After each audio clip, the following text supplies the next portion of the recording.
Hello students, आज अपन differential equation का next chapter simultaneous differential equation solve करने जा रहे हैं। मतलब दो या दो से ज़्यादा डिफरेंशियल इक्वेशन दे रखी है, वहाँ पे इंडिपेंडेंट वेरिएबल दो या दो से ज़्यादा हो सकते हैं, उनको कैसे सॉल्व किया जाए। तो आज की फॉर्म बहुत सिंपल है। आज अपन को x का derivative with respect to t और y का derivative with respect to t एक डिफरेंशियल इक्वेशन ये दे रखी है, और इस तरह से एक और डिफरेंशियल इक्वेशन सेम फॉर्मेट में x का derivative with respect to t and again another derivative of x with respect to t is equal to gt इस फॉर्म में दे रखी है। इनको कैसे सॉल्व करके आंसर्स लाए जाते हैं वो समझाएंगे। इसमें एक्चुअली एलिमिनेशन मेथड, विलोपन विधि, जो आप 10th क्लास में करते आए हैं, उसको ही यूज करेंगे। मैं डायरेक्ट एग्जाम्पल से ही समझा देता हूँ आपको, या ऐसे ही समझा दूँ, वो ज़्यादा ईजी है, ये ज़्यादा टफ नहीं है। y का डेरिवेटिव इसमें g2d है तो इसको g2d से मल्टीप्लाई करना, और इसमें y का डेरिवेटिव f2d है बेटा, इसको f2d से मल्टीप्लाई करना। फिर इसको एलिमिनेशन मेथड से सॉल्व करेंगे, वैसे ही जैसे आपने 10th क्लास में किया, एक्जैक्टली सेम मेथड है। जैसे कि क्वेश्चन है बेटा, solve dx by dt minus 7x plus y is equal to 0 and dy by dt minus 2x minus 5y is equal to 0। यह इंडिपेंडेंट वेरिएबल है t, और ये x और y दोनों डिपेंडेंट वेरिएबल्स हैं। अगर मैं dy by dt को कैपिटल D मान लूँ तो ये क्या होगा बेटा, dx minus 7x plus y is equal to 0 and ये होगा dy minus 2x minus 5y is equal to 0। अगर मैं x कॉमन ले लूँ तो ये हो जाएगा d minus 7x plus 1y is equal to 0, और इसमें d माइनस 2 ऑफ x, नहीं सॉरी, d तो y है, minus 2x plus d minus 5 of y is equal to 0। ये डिफरेंशियल इक्वेशन इस फॉर्मेट में बेटा। तो चलो अब एक काम करते हैं, y एलिमिनेट करते हैं। कैसे? y का कोएफिशिएंट इसमें d माइनस 5 है ना, तो इसको d माइनस 5 से मल्टीप्लाई करते हैं, इसको 1 से मल्टीप्लाई करते हैं। तो क्या होगा बेटा, d minus 7 into d minus 5 plus ये होगा d minus 5 of y equal to 0, और ये हो जाएगा माइनस का 2x या x भी है plus d minus 5 of y equal to 0। Sign change करो, ये तो कट गए, ये हो जाएगा d, इसको सॉल्व करता हूँ, d square minus 12d plus 35 of x common ले लूँगा, इधर भी x है ना, प्लस 2x हो जाएगा इक्वल टू 0। ये हो गया d स्क्वायर, अच्छा x यहाँ नहीं लिखना था, minus 12d plus 37 is equal to 0, या ऑफ x इक्वल टू 0। ये आपके t के रेस्पेक्ट डिफरेंशियल इक्वेशन है बेटा। ठीक है, तो ये तो अब नॉर्मल मेथड से सॉल्व हो सकती है, differential equation with constant coefficient, CFPI वाला मेथड। तो चलिए इसको पहले ऑक्सिलरी इक्वेशन निकालते हैं। ऑक्सिलरी इक्वेशन आपके है m square minus 12m plus 37 इसको टू 0। तो रूट्स जो आएंगे वो आएंगे बेटा minus b plus minus square root of b square minus 4 into 37 148 upon 2 this upon this, minus का 6 प्लस माइनस, अच्छा माइनस ऑफ माइनस 12 था, प्लस 6 हो जाएगा, माइनस का 4 यानी कि 2 आयोटा अपॉन 2, तो ये हो जाएगा, नहीं ये 2 मैंने काट दिया था, चलो ठीक है, 2 प्लस 6 प्लस माइनस 2 आयोटा, ये ऑक्सिलरी रूट्स आ गए। तो CF क्या हो जाएगा बेटा, C1, ये कॉम्प्लेक्स है ना, e की पावर 6t, t के टर्म्स में, इसलिए C1 cos 2 की जगह 1 था यहाँ पे, t plus C2 sin t। तो और PI तो क्लियरली 0 ही होगा क्योंकि RHS 0 है ना। तो इसका सॉल्यूशन आ गया ये, मतलब ये x इक्वल टू आ गया आपके पास, क्योंकि x के रेस्पेक्ट में डिफरेंशियल इक्वेशन थी ना बेटा, इसलिए तो x इक्वल टू आ गया e की power 6t C1 cos t plus C2 sin t। अब y की वैल्यू भी निकालनी इसी तरह से। ये एक तरीका तो ये है कि इसमें x का कोएफिशिएंट d माइनस 7 है, इसको d माइनस 7 से मल्टीप्लाई कर दो, इधर 2 है तो इधर 2 से मल्टीप्लाई करके फिर सॉल्व कर दो, तो उससे बड़ा हो जाएगा। छोटा तरीका ये है कि आप ये x की वैल्यू पुट कर दो, इसमें भी पुट कर सकते हो, इसमें भी कर सकते हो। इसमें नहीं करते हैं क्योंकि इसमें अगर x की वैल्यू पुट कर भी दोगे तो भी ये लीनियर डिफरेंशियल इक्वेशन हो जाएगा, और फर्स्ट ऑर्डर फर्स्ट डिग्री, फिर उसको सॉल्व करना पड़ेगा इंटीग्रेशन फैक्टर निकाल कर। एक काम करो, इसमें रख दो, बहुत इजीली हो जाएगा। Since dx minus 7x plus y equals to 0 है, तो इससे y की वैल्यू क्या मिलेगी बेटा, डेरिवेटिव ऑफ x, नहीं 7x minus derivative of x, तो बस ये डिफरेंशिएट कर दो। 7 टाइम्स ऑफ x, इसका 7 टाइम्स क्या होगा बेटा, 7 e की power 6t c1 cos t plus c2 sin t minus derivative of this, इसका डेरिवेटिव क्या होगा, ये एज इट इज, इसका डेरिवेटिव माइनस का c1 sin t plus c2 cos t, आगे वाले माइनस के कारण, इस वाले माइनस के कारण ये आगे वाला माइनस ही होगा, ये एज इट इज इसका डेरिवेटिव तो होगा 6 e की पावर 6t, और ये वाला एज इट इज e की पावर 6t कॉमन आ जाएगा, और थोड़ा सॉल्व कर दोगे बेटा, ये हो जाएगा 7 c2 sin t, थोड़ा सॉल्व करेंगे बेटा, तो फाइनल आंसर आपका ये आएगा c1 plus c2 sin t minus plus c1 minus c2 cos t, ये आपका y आ गया।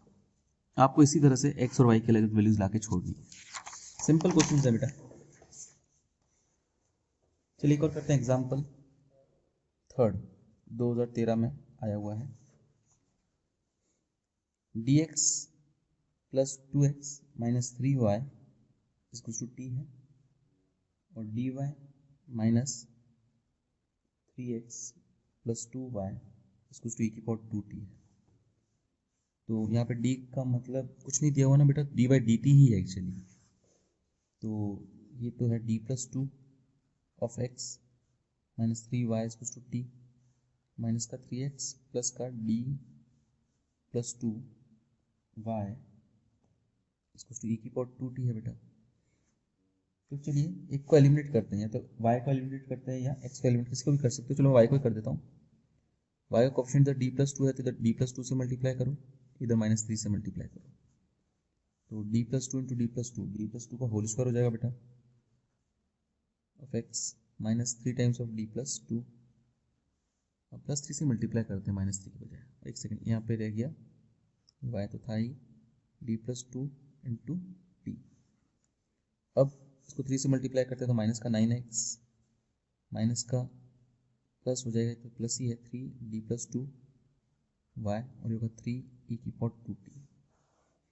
देखो यहाँ d प्लस 2 ऑफ t है ना बेटा, तो डेरिवेटिव कर सकते हो उधर, d का मतलब ये था d बाई डी टी, तो d by d T of t होगा 1 2t होगा, तो ये 1 प्लस 2t एक्चुअली है ना बेटा। मैं अगले स्टेप में लिखूंगा ये, अभी तो ऐसे रख दूंगी, ये तो कट गया डायरेक्ट, इनमें x कॉमन आ जाएगा, तो ये d प्लस 2 का whole square minus 9 of x equals to d plus 2 of t plus 3 e की पावर 2t बेटा, ये तो d square plus 4d plus 4 minus 9 minus का 5 होगा, ये मैंने बताया आपको 1 प्लस 2t हो जाएगा प्लस 3 e की पावर 2t। तो बेटा अब ये तो CFPA वाला मेथड से सॉल्व हो सकता है, ऑक्सिलरी इक्वेशन निकालोगे, ये वैसे ही है बेटा जो आपने पहले सीखा है। मैं डायरेक्ट इसका सॉल्यूशन लिख देता हूँ बाय, क्योंकि ये पहले अपना काफ़ी प्रैक्टिस कर चुके हैं, आपको सॉल्व पूरा करना है। तो आपका जो सॉल्यूशन आएगा वो आएगा x will be equal to c1 e की power t plus c2 e की power minus 5t plus 3/7 e की पावर 2t माइनस 1/25 e की पावर 1/25 10t प्लस 13। ओके, अब ये वैल्यू x की आप किसी में भी रख दो बेटा, मैं काम करता हूँ इसमें नहीं रखता हूँ, क्योंकि इसमें डेरिवेटिव y है और y है, लीनियर डिफरेंशियल इक्वेशन बन जाएगी, इसमें रख देते हैं। तो y की वैल्यू क्या आएगी बेटा, 3y इधर ले लो, t इधर ले लो, तो y की वैल्यू क्या है बेटा, 3y की वैल्यू आएगी dx plus 2x minus T, 3 इधर आएगा 1/3 होगा, डेरिवेटिव ऑफ दिस क्या होगा बेटा, c1 e की पावर t का c1 e की पावर t होगा, इसका होगा माइनस 5 c2 e की पावर माइनस 5t, इसका होगा 6/7 आ जाएगा, 2 मल्टीप्लाई आएगा ना बेटा, e की power 2t minus 1/25 multiply by 10, उसका 0 होगा, प्लस ट्वाइस ऑफ x, इसका ट्वाइस करो, 2c1 e की power t plus 2c2 e की power minus 5t plus 6/7 e की power 2t minus 2/25 n t plus 13 minus of t. इसको आप थोड़ा सॉल्व करके अपना फाइनल आंसर ला सकते हो बेटा। सिंपल क्वेश्चंस हैं, बस स्टार्टिंग ही नहीं है थोड़ी सी, बाकी कुछ भी अलग सा नहीं है। एक एग्जांपल और करते हैं।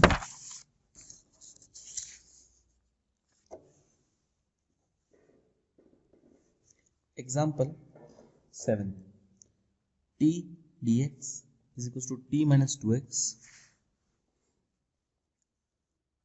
t dy is equals to tx plus ty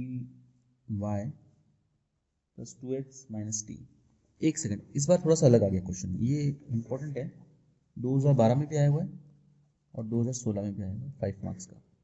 ये एक्चुअली एलिमिनेशन मेथड से सॉल्व नहीं हो रहा है, थोड़ा सा डायरेक्ट ही हो रहा है एक्चुअली। ये देखो इसमें y है ही नहीं, ये तो डायरेक्ट ही सॉल्वेबल है। क्या होगा बेटा, ये derivative of x t upon में ले लो तो ये हो जाएगा 1 minus 2x by t. Derivative of x को d बाई डी टी लिख सकते हैं। एक काम करो, उसको तो ले लो 2 by t x equals to 1।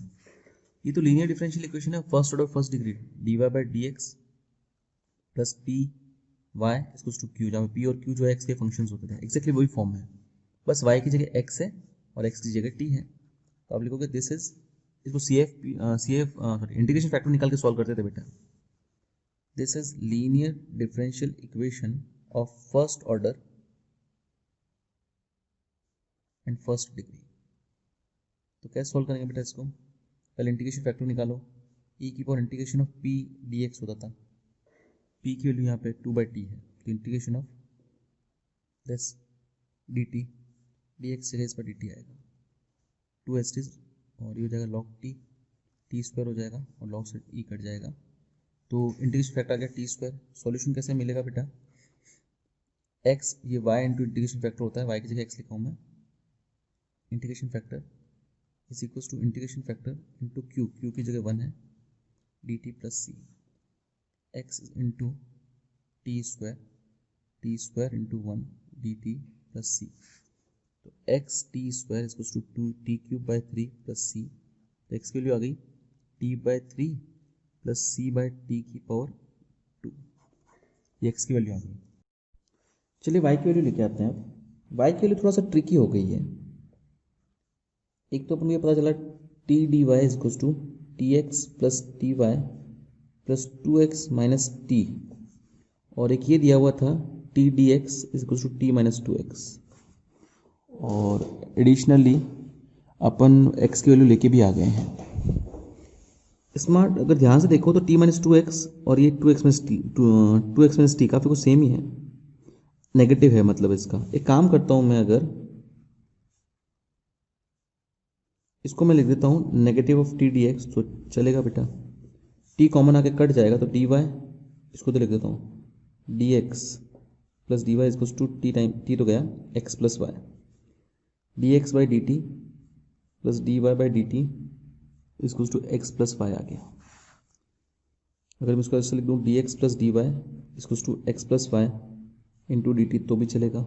इसको एक काम करते हैं अपॉन में ले आते हैं, क्योंकि ये अब इजीली इंटीग्रेबल है, इंटीग्रेटिंग बोथ साइड। इसको w मानो तो डी डब्ल्यू पड़ा है, तो इसका इंटीग्रेशन होगा log of x plus y, और इसका इंटीग्रेशन होगा t plus another constant of integration c2। एक काम करता हूँ, पहले वाले कॉन्स्टेंट को नाम देता हूँ c1 और अभी वाले कॉन्स्टेंट को नाम देता हूँ c2। तो x प्लस वाई क्या आ गया, e की पावर t प्लस c2 की जगह काम करता हूँ मैं log c2 लिख देता हूँ, तो ये हो जाएगा इंटू ई की पावर log c2, ताकि e से log कट जाए, x प्लस वाई की वैल्यू आ गई e की पावर 2 इंटू c2। तो आपके पास y की वैल्यू क्या आ जाएगी बेटा, c2 e की पावर t माइनस एक्स, और ये जो x की वैल्यू आपने पहले निकाली थी ये वाली, ये आप यहाँ रख दीजिए, आपका फाइनल आंसर आ जाएगा c2 e की power t minus T by 3 minus c1 by T square. ये y की वैल्यू भी आ गई। y की वैल्यू ऐसे भी निकाल सकते थे बेटा, ये x की वैल्यू जो है इसमें रख देते, पर उससे बहुत बड़ा हो जाता है, इसलिए मैंने वो अवॉइड किया और इस तरह से सॉल्व किया। एग्जैक्टली सेम तरह के क्वेश्चंस आपके एग्जाम्पल्स हैं काफ़ी, आप सारे एग्जाम्पल्स ट्राई कीजिएगा और एक्सरसाइज सेकंड ए भी कंप्लीट कीजिएगा। और कोई डाउट हो तो मुझे पूछिएगा। आज के लिए इतने, थैंक यू।